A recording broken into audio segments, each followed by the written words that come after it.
చిరంజీవి గారు.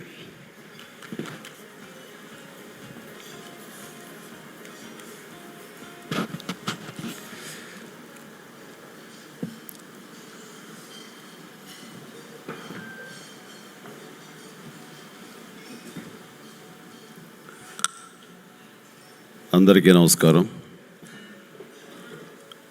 సన్మాన గ్రహీత త్రివిక్రమ శ్రీనివాస్ గారు అప్రతిహతంగా మాట్లాడేటువంటి ఆ వాగ్దాటి, అల్లు రామలింగయ్య గారి గురించి చెప్పిన సత్యాలు ఇవన్నీ వింటున్న తర్వాత ఇంక ఎవరు ఆయన గురించి ఏమీ ఆవిష్కరించక్కర్లేదు, ఏమీ చెప్పనక్కర్లేదు. అంత కూలంకుషంగా మాట్లాడారు. దానికి ప్రత్యేకించి ఆయనకు నా అభినందనలు తెలియజేస్తూ,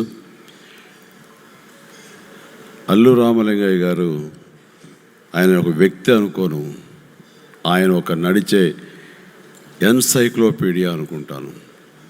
ఎన్నో పార్శ్యాలు ఉన్నటువంటి బహుముఖ ప్రజ్ఞాశాలి అనుకుంటాను నేను. ఆయనతో నాకున్న అనుబంధం ఇక్కడున్న ఎవరికీ లేదు. బహుశా వారి తనయుడు అల్లు అరవింద్ గారు కానీ మనవలకు కానీ ఎవరికి కూడా లేదు. ఎందుకంటే ఆయనతోటి నటుడుగా ఎక్కువ సమయం ఆయనతో గడిపాను, ఎక్కువ సినిమాలు చేసినటువంటి అవకాశం నాకు వచ్చినందున ఆయన గురించి క్యూరియాసిటీ తోటి ఎక్కువ నాకు వచ్చే సందేహాలను ఆయన ద్వారా నివృత్తి చేసుకోవడంలో ఆయన గురించి నేను ఎక్కువ తెలుసుకోగలిగాను. ఆ రకంగా ఆయన అంటే నాకు ప్రత్యేకమైన అభిమానం. ఆయన వ్యక్తిత్వం గురించి, ఆయన ఉన్నతత్వం గురించి నాకు చాలా ఎక్కువ తెలుసని అనుకుంటున్నాను. అవన్నీ నేను ఈ సమయంలో చెప్పదలుచుకుంటే అసలే నీరసించున్నారు, చాలాసేపు ఎదురు చూస్తున్నారు. ఈ సమయం అంత కరెక్ట్ కాదు, కానీ మనసులో ఉన్నటువంటి కొన్ని భావాలు చెప్పుకోవాలనిపిస్తుంది. ఆయనతో నాకు మొదటి పరిచయం 1998 మే ఆ ప్రాంతంలో మనూరి పాండవులు ఎర్రటి ఎండలో రాజమండ్రిలో ఆయనతో పాటు నేను మనూరి పాండవులు చేస్తున్న సమయంలో ఆయన ఫస్ట్ టైం చూడటం అదే. సో ఆయన ఆట పట్టించే సాంగ్తో ప్రారంభమైంది షూటింగ్. ఆయన పట్టుకుంటుంటే కొంచెం చిరాకు పడేవాళ్ళు. ఏంటంటే గట్టిగా పట్టుకుంటారంటే ఆయన నెమ్మదిగా పట్టుకుంటాయి. నేను, మురళీమోహన్, ప్రసాద్ బాబు, ఇంకో 2 క్యారెక్టర్స్.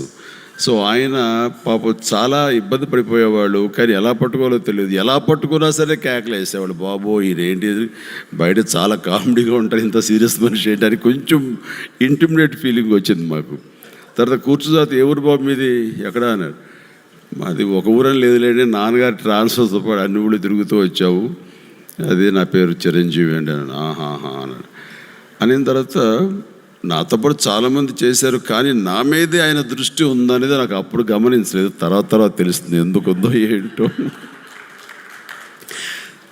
ఆ తర్వాత నన్ను క్రీగంట చూస్తూనే ఉన్నారనే విషయం ఆ తర్వాత గమనించిన మురళీమోహన్ వాడు తర్వాత చెప్తే అర్థమైంది. ఏదో నన్ను చూస్తుంటే కనుక ఏదో నటుడిని ఏదో నా గురించి అబ్జర్వ్ చేస్తున్నారేమో అనుకున్నాను తప్ప, ఆయనకి ఇంకో కోణం ఉంది, ఇంకో పార్సి ఉంది, అది దృష్టిలో పెట్టుకుని అబ్జర్వ్ చేస్తున్నాడు అన్న విషయం నేను గమనించలేకపోయాను. ఆ తర్వాత ఆ రోజు షెడ్యూల్ అయిపోయింది. అక్కడి నుంచి ట్రైన్ ఎక్కి మెడ్రాస్కి బయలుదేరి వచ్చేటప్పుడు అందరూ అనుకోకుండా ఒకే కంపార్ట్మెంట్లో కూర్చున్నాము. ఆయన, రావు గోపాలరావు గారు వాళ్ళు కొంచెం అని అలా బిగించి ఏదో గ్లాసులో పోసుకున్నారు. అప్పట్లో నేను ఆంజనేయ స్వామి భక్తుడిని, ఏమి లేదో పక్కన అలా కూర్చున్నాము. భోజనం వస్తే కనుక తినేసి నిడదవల్లోనో ఎక్కడో తాడేపల్లిగూడలోనో ఇస్తారు భోజనం, అక్కడ తినేసేసి వెళ్ళిపోదాం, పడుకుందాం అనుకుంటున్నాం. బాబు సార్ చేసి నాకు అలవాట్లేదండి చిచ్చాను అడిగా. లేదు నేను ఆంజనేయ స్వామి భక్తున్నాను, ఇవన్నీ చేయనండి, నాకు అలవాట్లేదండి వస్తా. అంటే బుక్ తీసి ఆయన మార్క్ టిక్ అని వేస్తుంటారు, అదేదో వేస్తుండొచ్చు అని. ఇట్లాగా నాతో పాటు 2-3 షెడ్యూల్ చేసిన తర్వాత నేనేంటి అదేంటని అక్కడ గీత అని అమ్మాయి ఉంటే, అమ్మాయితో మిగతా కుర్రలందరూ సరదాగా ఉంటే, నేను అప్పుడు అమ్మాయితో కాకుండా అక్కడ హార్స్ రైడింగ్ ఉంటే, దోసకాయల పిల్ల హార్స్ ఎక్కి తిరుగుతూ ఉంటే మిగతా వాళ్ళని చూసేవాళ్ళు, నన్ను చూసేవాళ్ళు. అక్కడ ఇంకొక టిక్ వేసుకున్నారు. సో అమ్మాయి దగ్గర నుంచి మాట్లాడుతాం, సరే అమ్మాయితో నేను క్లోజ్గా మాట్లాడుతున్నటువంటి సీన్ ఆయనకి ఏం కనపడలేదు, కాబట్టి అదొకటి. ఇవన్నీ అయిన తర్వాత ఇక్కడ దుష్ట చతుష్ట కూటమి లాంటి జరిగింది. అల్లు అరవింద్ గారు, జయకృష్ణ, అల్లు రావులు వీళ్ళందరూ కలిసి కూర్చుని ఈ కుర్రోడిని ఎలా నొక్కేద్దామా అని ఆలోచించారు. నొక్కడం అన్నాడు. ఇవన్నీ అప్పటిదాకా తెలియదు నాకు. నెమ్మదిగా జయకృష్ణ వచ్చాడు. బాబు ఏమండే అన్నాడు. ఏంటంటే జయకృష్ణ మా ప్రొడ్యూసర్ సినిమాకి. ఇప్పుడు కాదు, ఇప్పుడు పెళ్ళికి వెళ్ళాడు. ఎప్పుడు పెళ్ళాడు బాబు, ఎప్పుడే ఎంటర్ అవుతాను, ఇప్పుడు పెళ్ళాడు. మనకి చచ్చి అదేం కాదు, చిచ్చి మనం ఇంకా 7-8 ఏళ్ళు పోవాలి, 5 ఏళ్ళు పోవాలి, నిలదొక్కుకోవాలి ఇండస్ట్రీలో అని. ఊరుకోండే మంచి ఇప్పుడు ఈ టైంలో చేసుకోవాలి. అది నాన్నగారు అడ్రస్ ఏంటి అని అన్ని నెమ్మదిగా లాగుతున్నారు. ఆ తర్వాత రామలింగ గారు వేరే ఇంకో పక్క నుంచి ఇది ఇవ్వాలా ఇవ్వకుండా సందిగ్ధం. అరవింద్ గారు అయితే ఇచ్చేద్దాం, మనిషి కనపడుతున్నాడు, ఫ్యూచర్ కనపడుతుంది, దాంతో ట్రావెల్ చేస్తే నా ఫ్యూచర్ కనపడుతుంది, అన్నీ ఆయన విజన్ చేసుకున్నారు.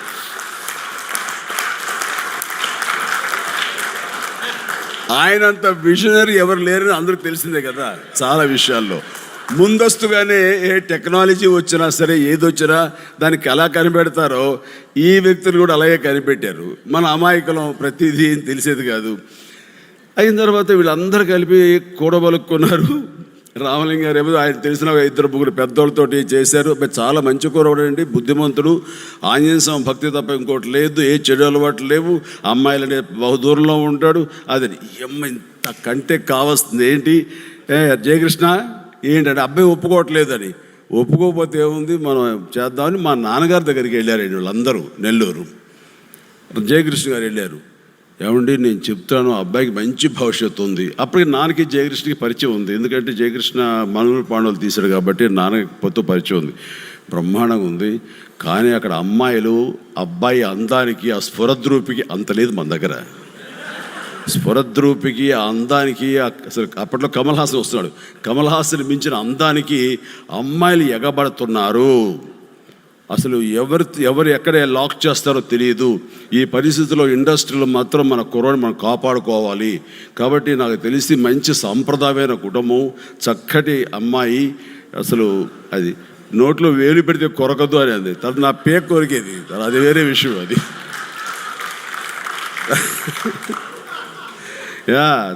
తన పేకగా నిండుగా నగలు చేయించకపోతే అది నెక్స్ట్ నా పేక మీదకి వచ్చేది తన నోరు. అలాంటి నోట్లో వేలు పెడితే అంత మంచి సౌమ్యురాలు అని చెప్పేసి, అలాంటి అమ్మాయితో ఉంటే మన అబ్బాయి జీవితం బాగుంటుంది. ప్లస్ భోజనాలకి వాటికి కష్టపడిపోతున్నాడు, అబ్బాయి చిక్కిపోతున్నాడు. ఒక్కడి మాత్రం సత్యమండి, ఇండస్ట్రీలో నమ్మకూడదు. ఏ అమ్మాయి ఎక్కడి నుంచి ఎలాగా పట్టుకుని తను ఇచ్చేసుకుని తెలియదు. అతను మన అబ్బాయే కాదు, ఆలోచించుకోండి మీరు అని చెప్పేసరికి పాపం నాన్నగారికి ఎప్పుడైతే మైండ్లో పడిపోయిందో, ఆయనకి జయకృష్ణ లాంటి మనిషే అంటున్నాడు అని చెప్పేసి, రా నాన్న ఏంటి పెళ్ళేంటి, నాన్న పెళ్ళేంటి నాన్న, చేసుకోరా, నీ ఆరోగ్యం కూడా బాగుంటుంది, మంచి ఇంటి పట్టు భోజనం తినొచ్చు అని చేయొచ్చు. లేదు నాన్న, నిజంగా చెప్తానండి, దండేసి గొర్రె పొట్టేల్ని బలికి తీసుకెళ్ళారండి నన్ను. అలా ఈడ్చుకెళ్ళారు. అప్పట్లో నాకు ఎప్పుడు నాకు మొహమాటం, ఎవరి మాట గట్టిగా కాదనలేను. సరే అయినా సరే ఇది కానీ కొంచెం గట్టిగానే ఉందాం అనుకున్నానండి. పెళ్ళి చూపులు అన్నారు. సో ఎప్పుడైతే సురేఖను చూశానో,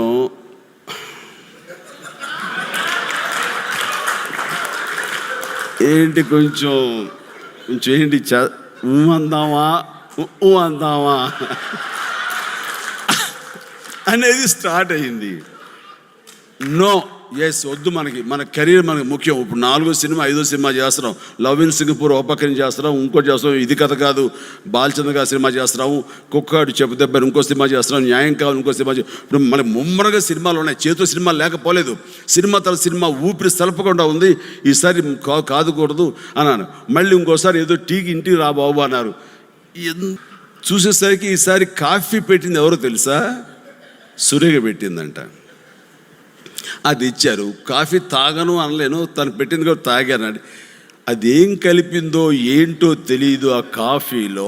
ఎప్పటికీ అంటారండి, ఏ మందు కలిపిందో ఆ క్షణంలో అన్నాను. ఇంకా అంటావా లేదు, ఇంకా అనేసాను. ఇంకా అనిన తర్వాత అంటే తర్వాత చూస్తుంటే నేను కళ్ళు తెరిచేసరికి పెళ్ళి అయిపోయింది. ఆ పెళ్ళికో పెద్ద తతంగా ఉంది. రామలింగయ్య గారేమో అనుకున్న 2 నెలల్లో చేసేయాలంటారు. అది ఫిబ్రవరి. నాకేమో మే వరకు చాలా బిజీ షెడ్యూల్స్, ఒక్కరోజు కూడా ఖాళీ లేదు. తాతయ్య ప్రేమలలో ఎంఎస్ రెడ్డి గారు నిర్మాత, ఆయన అసలే కర్కోటకుడు అనమాట డేట్స్ వదలటానికి. అయిన తర్వాత డేట్ లేదంటున్నారు కాబట్టి నేను మే జూన్లో చూసుకుంటాలే అంటే ఈయన అల్లు అరవింద్ గారు ఎక్కడ మన చెయ్యి వదిలితే మట్ట గుడిసెలా జారిపోతాని భయంతో వెళ్ళి ఏమైనా సరే 3 days సంపాదిస్తానని చెప్పి ఎంఎస్ రెడ్డి గారి దగ్గర కూర్చుని నువ్వు 3 రోజులు ఇస్తావా చస్తావా అంటే, అరే నూతన్ ప్రసాద్ బిజీ అయ్యా, నూతన్ ప్రసాద్ నాకు డేట్లు పోతే మళ్ళీ దొరకవు, మీరు మేలో పెట్టుకోండి అయ్యా అంటే అది పెద్ద తతంగం. అది ఆఖరికి ఇవ్వకపోతే మానేస్తాడు మీ సినిమా అని. ఆఖరి 3 రోజులండి. 1 పెళ్లి కొడుకు చేయడానికి, 2 పెళ్లి చేయడానికి, 3 అది ఏదో చేస్తారుగా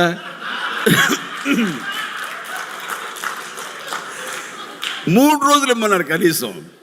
ఆయన సరేనయ్యా 3 రోజులు రావాలి అని 3వ రోజున కూడా ఆయన షూటింగ్ పెట్టాడు. సీఎం అనే అమ్మాయితోటి ఏదో ఒక చిన్న ఐటమ్ సాంగ్ లాగా.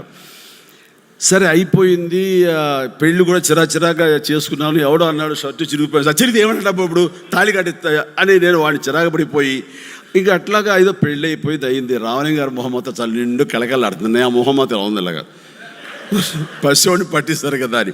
సరే ఏమైనా సరే అయ్యింది, నో రిగ్రెట్స్, వండర్ఫుల్ ఫ్యామిలీ. అలాంటి ఫ్యామిలీలో చాలా చక్కగా సురేఖతోటి నేను ఈ అనుబంధం ఏర్పరచుకోవడం అనేది అది ఇది జరిగింది. ఆ తర్వాత అలా రామలింగయ్య గారు నన్ను అత్యంత ఒక ఇంట్లో బిడ్డలాగా ప్రేమించేలాగా అయింది. ఆయనకి ఒక కొడుకుని, 2వ కొడుకుని హీరోయిన్ చేయాలి కోరిక. అన్ఫార్చునేట్లీ ఇందాక త్రివిక్రమ్ గారు చెప్పినట్టుగా ఆ బిడ్డని పోగొట్టుకుని విషాదంలో ఉన్న వాళ్ళకి ఆ బిడ్డ స్థానంలో నన్ను చూసుకుంటూ అంత ప్రేమాభిమానులు నాకు కనపరుస్తూ మరో బిడ్డలా చూసుకున్నారు. ఆ తర్వాత నేను అంచెలంచెలుగా సినిమా ఎదుగుతూ ఉంటే కనుక ఏదో వాళ్ళ బిడ్డ అభివృద్ధిలోకి వస్తున్నాడు అన్నట్లుగా చూసుకుంటూ వాళ్ళ ఫ్యామిలీ మెంబర్స్ కానీ ఇట్లా 2వ కూతురు వసంత గారు కానీ వీళ్ళందరూ కూడాను మిమ్మల్ని చూస్తుంటే మా బ్రదర్ చూసినట్టే అనిపిస్తుందండి, వాడు ఉంటే ఇలాగే వచ్చేవాడు కదా అంటూ వాళ్ళందరూ నాలో ఒక ఇంటి అల్లుడని కాకుండా ఇంటి బిడ్డగా వాళ్ళందరూ చూసుకుంటూ అలాగా అవినాభావ సంబంధం ఏర్పడింది.